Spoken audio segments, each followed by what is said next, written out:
고린도전서 말씀을 계속해서 보는데 4장 1절부터 5절에 있는 말씀으로 하나님의 비밀을 맡은 자는 충성한다 하는 제목으로 여러분들과 말씀을 나누려고 합니다.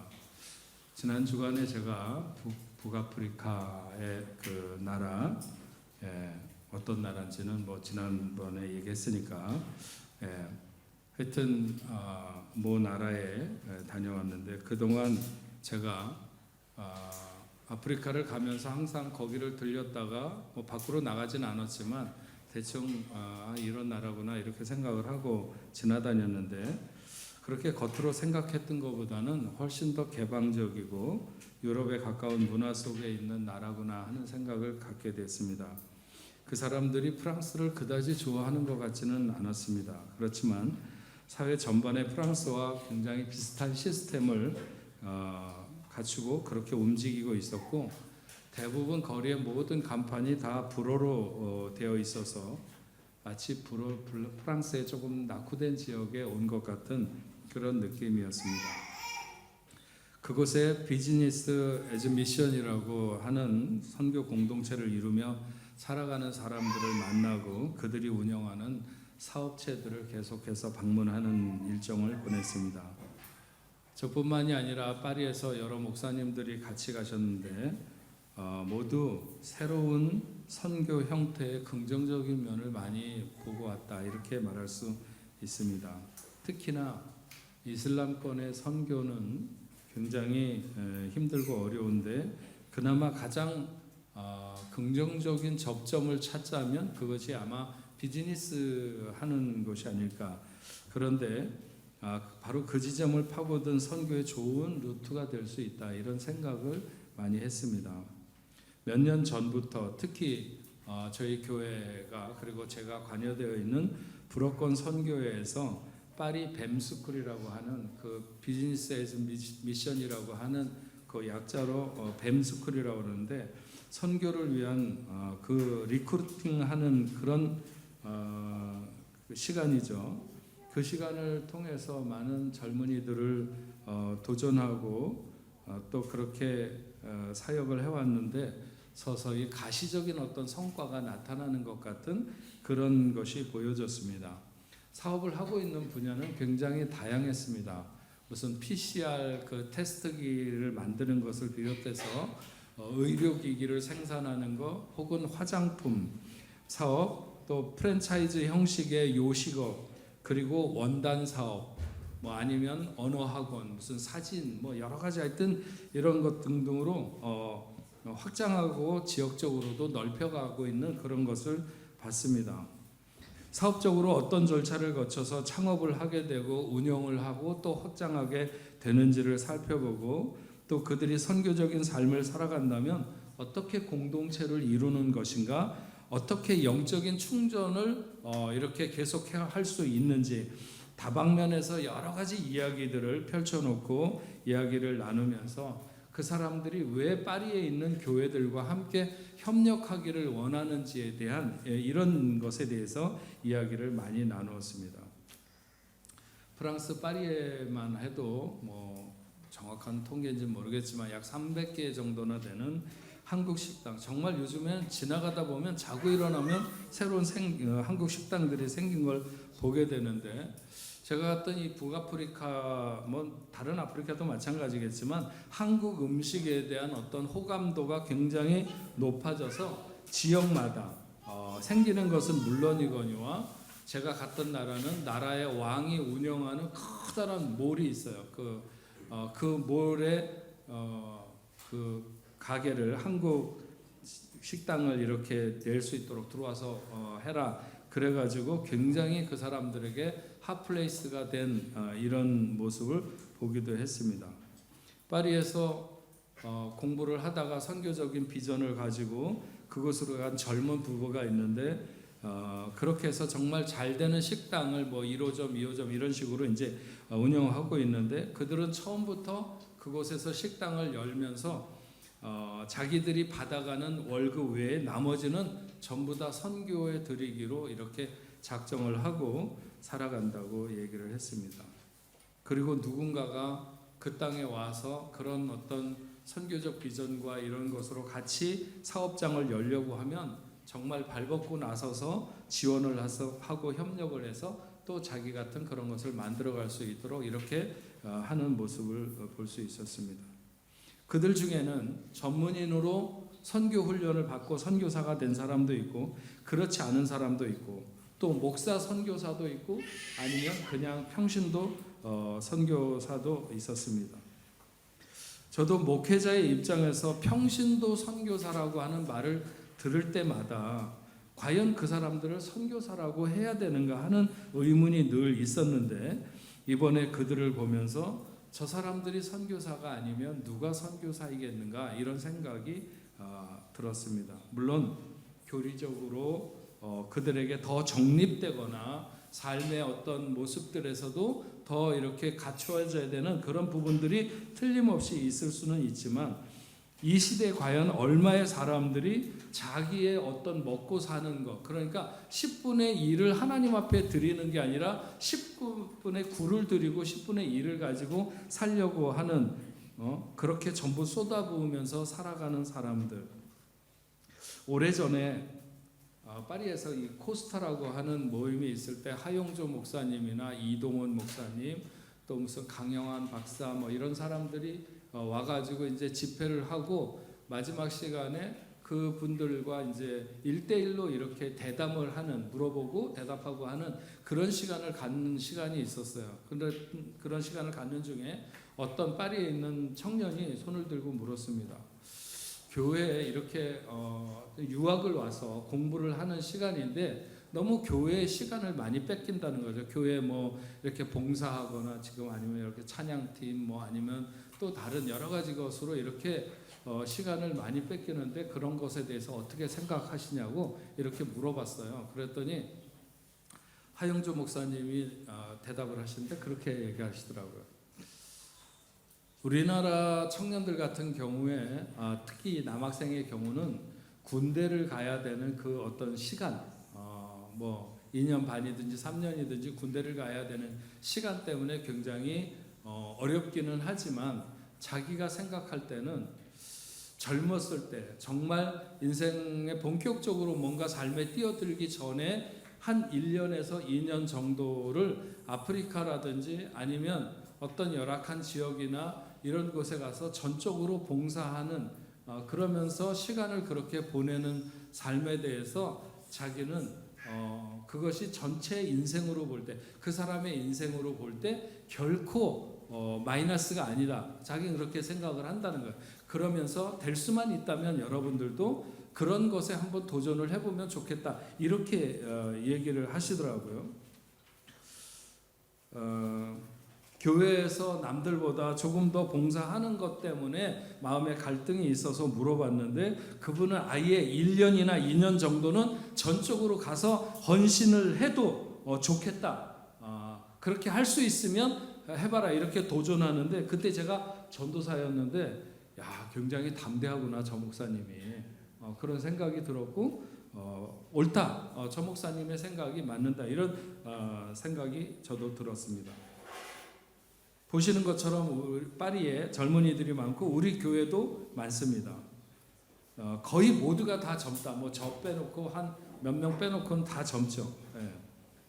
그러면 그렇게 아프리카에 가서 사업을 하면서 자기가 받은 것 중에서 한 그 뭐 지금은 그렇게 막 엄청 소득이 뭐 크지 않아서 그것이 반이 되든지 아니면 3분의 1이 되든지 그 정도 생기는 수입에 그것만으로 자기의 소득을 삼고 나머지를 전부 다 선교에 쏟아부으면서 주일이 되면 카타콤이라고 합니다. 그 사람들이 모슬렘권이기 때문에 사람들 보는 데서 예배를 드리거나 이런 걸 할 수 없으니까 어떤 집을 하나 얻어가지고 그 지하에 좀 넓은데 거기를 예배 공간으로 해서 주일마다 그 선교사들이 사방에서 몰려들어서 거기서 이제 같이 예배를 드리면서 그렇게 선교적 삶을 살아가는 그 젊은 사람들과 오늘 이 땅에서 살아가는 사람들과 무엇이 다를까? 물론 아프리카를 가야만 하나님이 원하시는 삶을 사는 것은 아니지만 하나님에 대한 갈망, 하나님의 은혜에 대한 감사, 하나님을 위한 사명, 그 사랑과 열정이 다른 데서 그런 다른 삶의 어떤 모습들을 드러내는 것이 아닐까. 내년 6월에 파리에서 또 이 뱀스쿨이라고 하는 어떤 비즈니스를 하면서 선교적 삶을 살아가기를 원하는 그런 사람들을 그 리크루팅하는 그런 시간에 제가 최대한 많은 젊은이들을 보내도록 하겠다. 그렇게 약속을 했습니다. 우리가 오늘날 무너져가는 신앙의 낮은 형태, 그냥 주일날 뭐 예배 한번 드리면 되지, 아니면 그냥 그것도 또 바쁘거나 힘들거나 하면 빠졌다가 나왔다가 하면서 이렇게 적당한 신앙 형태, 낮은 형태만을 보면서 살아간다면 우리의 삶은 점점 더 가라앉을 수밖에 없겠지만, 그러나 오늘도 뭔가 리그가 다른 것 같은 무너져가는 그런 시대에서도 영적인 하이 레벨을 유지하면서 살아가는 사람들을 보고 교제하고 도전받고 그렇게 우리도 살아야 되고 살아가야 되지 않는가, 이런 생각을 많이 하면서 이번에 다녀왔습니다. 오늘 우리가 본 말씀은 이렇게 시작합니다. 사람이 마땅히 우리를 그리스도의 일꾼이요 하나님의 비밀을 맡은 자로 여길지니라. 일꾼이라고 하는 말은 먼저 여러분들에게 나누어진 그 뽕 리빙 설교 가이드북에 보면은 나와 있지만, 배 밑창에서 노자비를 하는, 그러니까 옛날 영화 같은 것을 보면 왜 이렇게 끌려가 가지고 배 밑창에 들어가서 사슬로 다 묶인 채로 이렇게 노를 젓는 이런 사람들을 가리켜서 일꾼이라고 말했다는 거죠.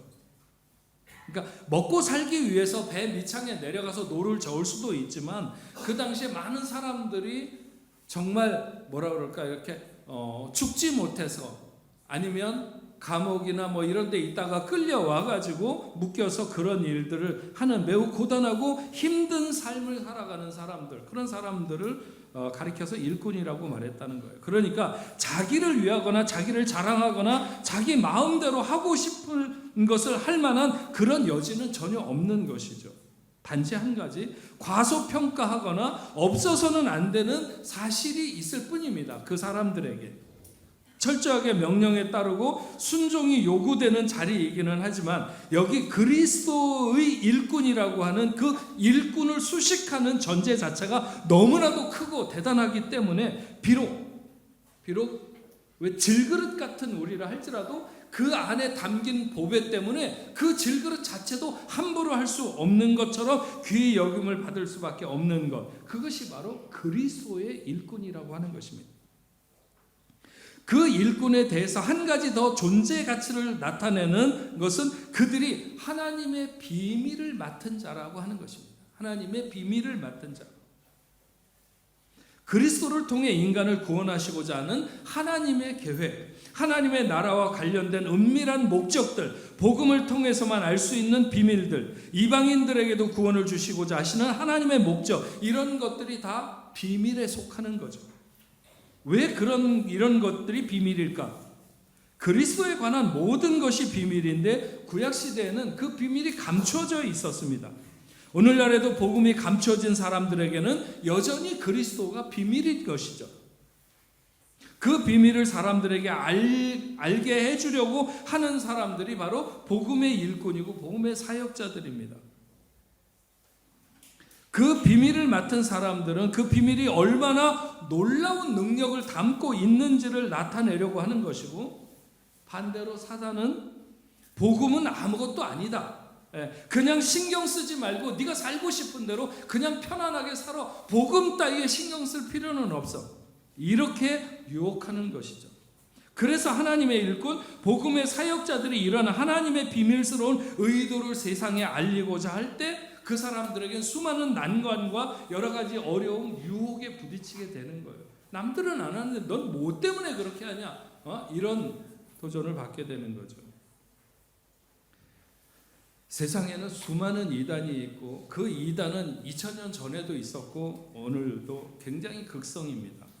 모두가 그 비밀의 순전함을 어떻게 하면 희석시킬까? 어떻게 하면 방향을 바꿔 놓을까? 그래서 그 비밀에 접근하지 못하도록 유사한 여러 가지 것들을 내세우면서 유혹하고 있는 것이죠.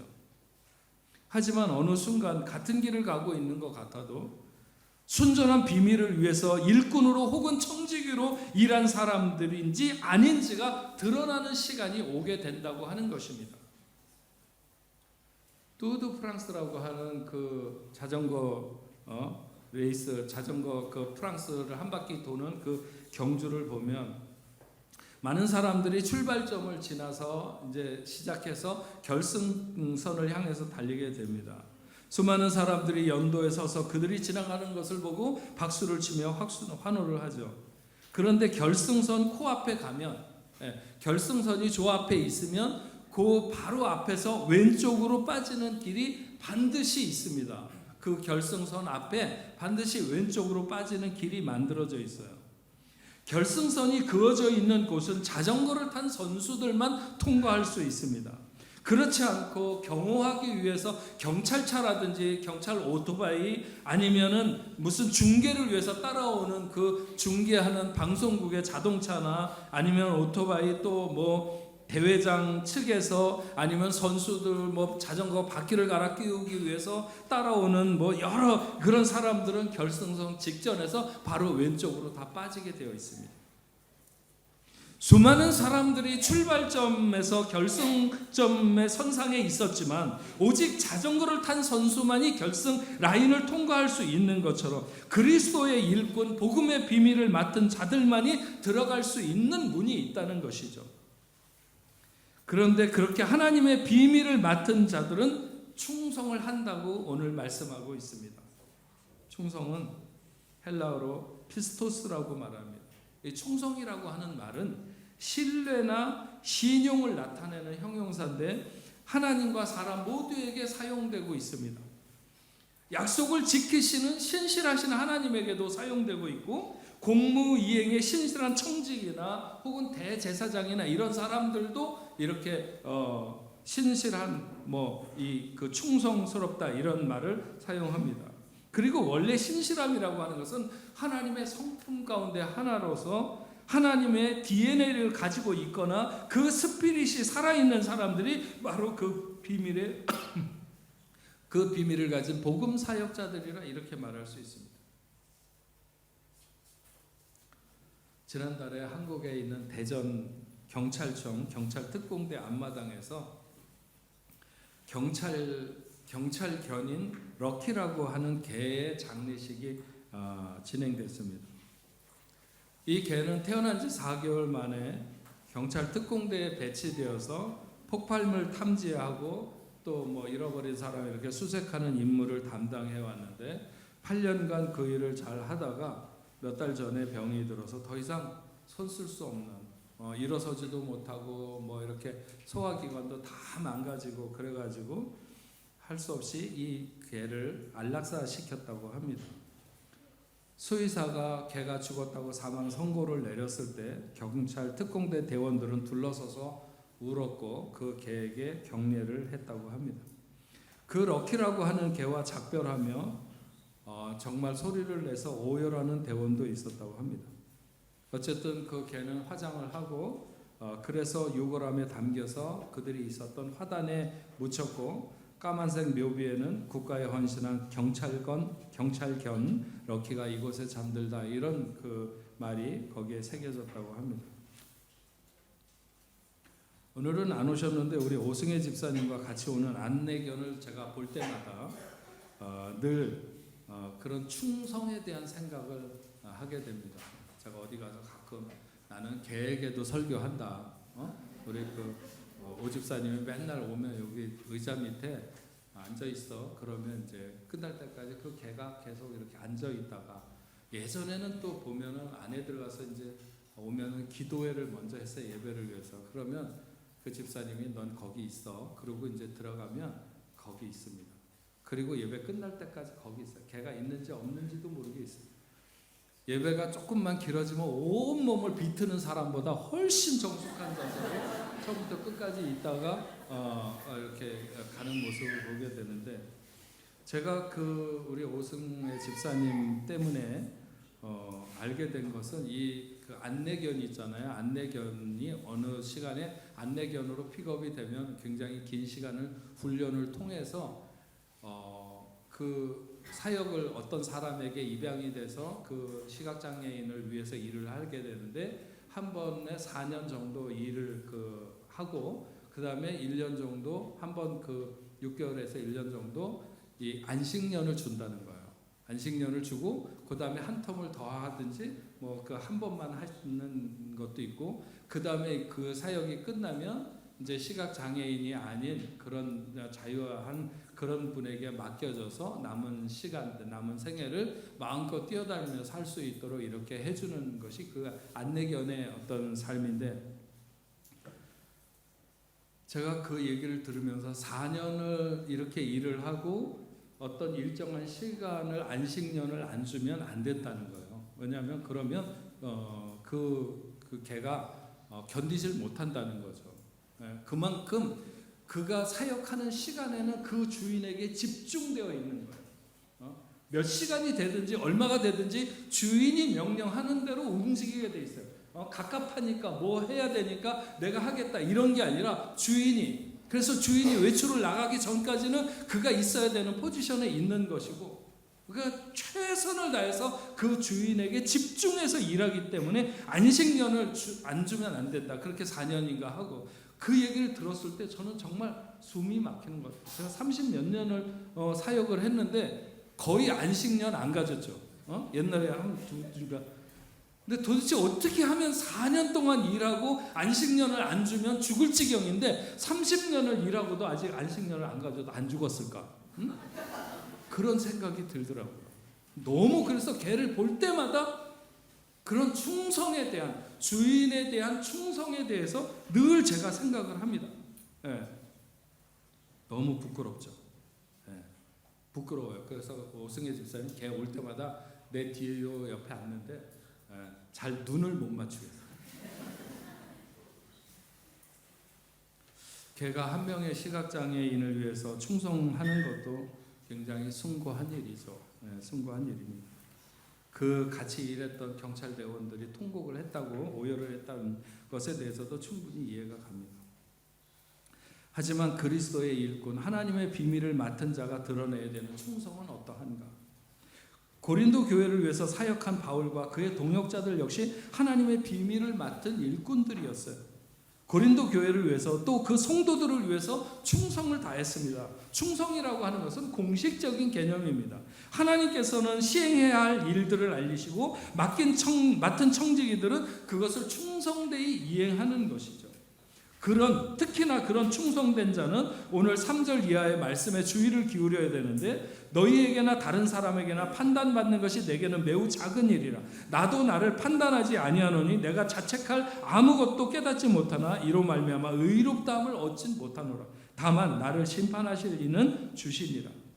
바울은 자신의 충성된 사역에 대해서 자책할 것을 알지 못한다.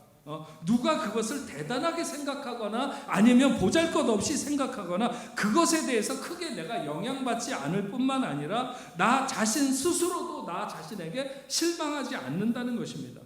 바울은 어느 누구에게도 양심에 꺼리낌이 없다는 사실에 대해서 분명히 선언하는데, 그것은 하나님 앞에 내가 죄가 없는 인생이다 이런 것을 선언하는 것이 아니라 사람들의 어떤 평판에 묶이지 않는다는 거예요.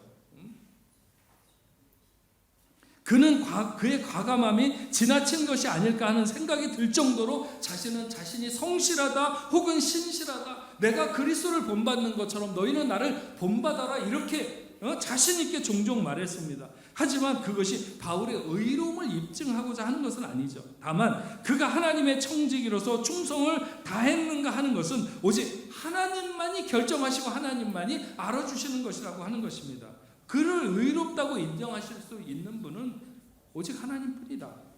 다른 아무도 바울을 심사하고 판단할 권한이 없다는 거죠. 그러니까 고린도 교인들이 바울을 자랑하는 것도 삼가해야 되고 그를 비난하는 것도 멈춰야 된다. 왜냐하면 어떤 사람들은 나는 바울 파라 그러면서 바울이 대단하다고 막 자랑하는가 하면, 어떤 사람은 나는 개바파라고 바울의 시대는 끝났어 이제 막 이러면서 바울을 비난하는, 이 모든 것이 다 멈춰줘야 된다는 거예요.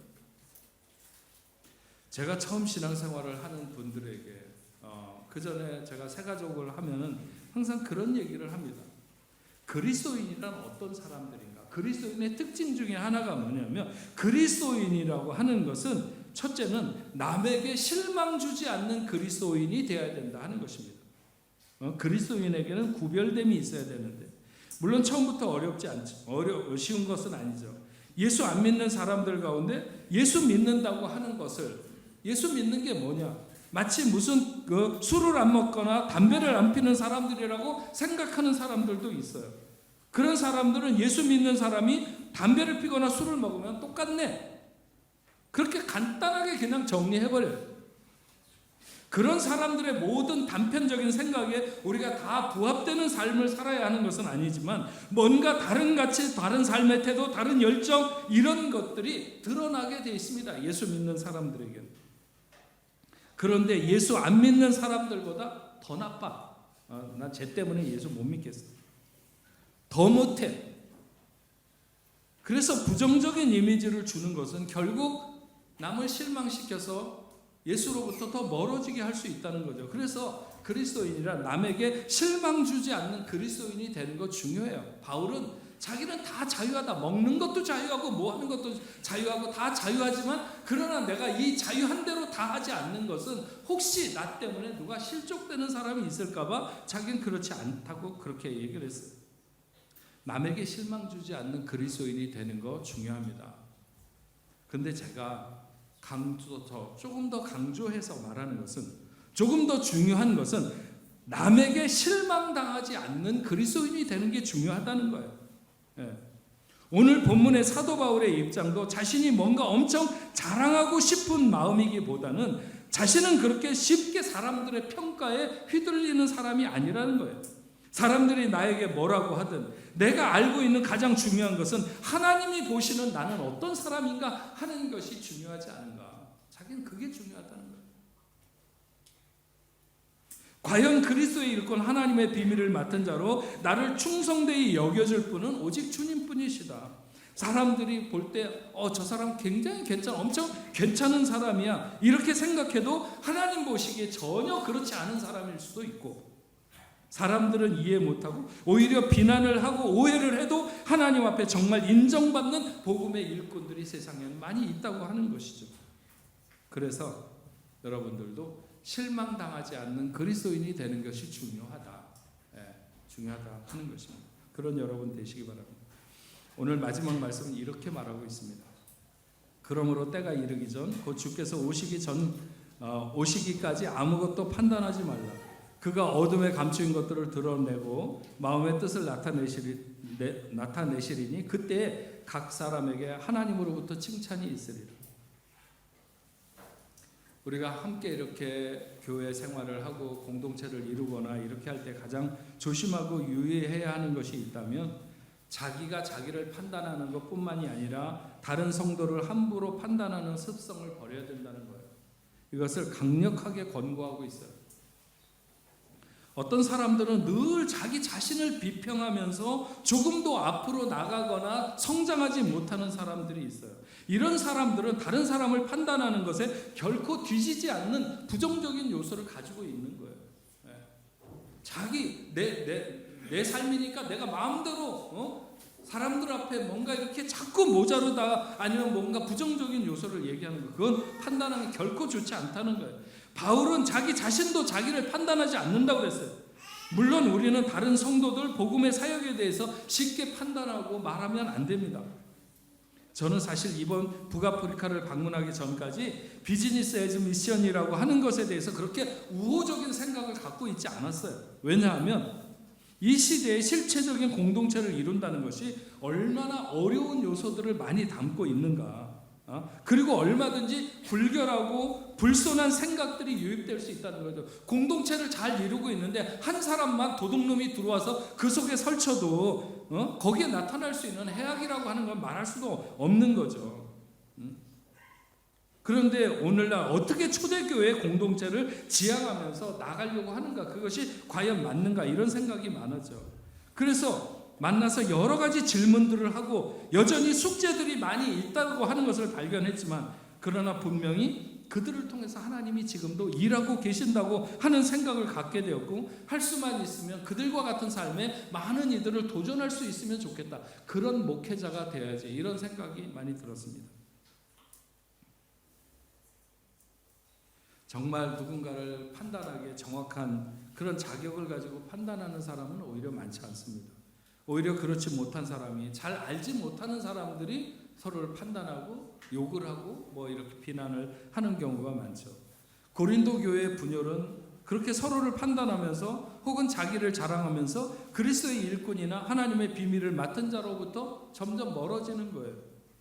그들의 예수 믿는 믿음의 본질을 자꾸 흐리며 자꾸 헛된 논쟁으로 빠져드는 교회를 바울은 안타깝게 생각해서 이 고린도전서를 쓰고 있는 것입니다.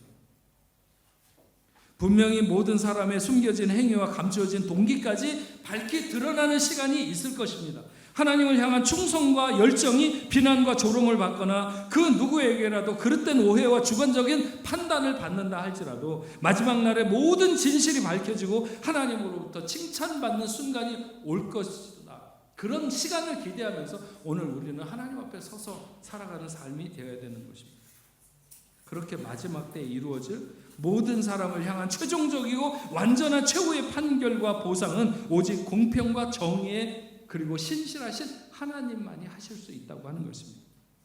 사랑하는 복내포 성도 여러분, 그리스도의 일꾼이며 하나님의 비밀을 맡은 자들은 마치 밀정과 같아서, 밀정 뭔지 아시죠? 밀정과 같아서 남의 이해와 지지를 받기보다는 오히려 수많은 오해와 위험에 서서 살아가는 사람일 수 있습니다. 밀정은 자기가 처음 출발한 곳으로부터 마지막 돌아오는 순간까지 그 한 가지 목적을 생각하면서 그 길을 갑니다. 그 누구에게 이해를 구하는 삶이 아니라 오히려 목적을 이루기 위해서 모든 어려움과 불편함을 감내하면서 그 길을 가게 되는 것이고, 그 밀정은 그를 보낸 쪽의 임무를 수행하고 그쪽에서 평가하게 되어 있는 것입니다. 여러분들은 이 시대에 이 땅으로 보내진 그리스도의 일꾼이며 하나님의 비밀을 맡은 사람들입니다.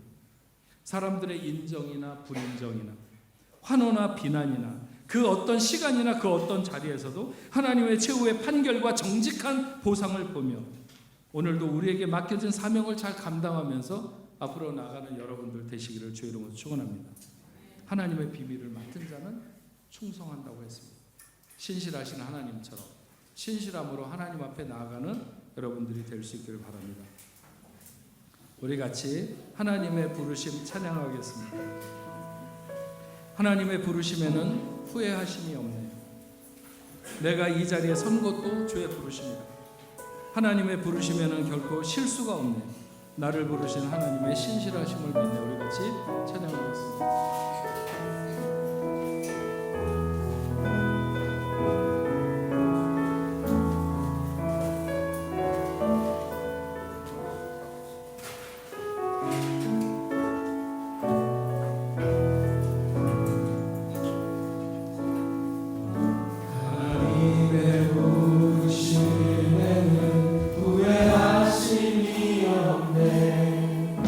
내가 이 자리에 선 것도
교회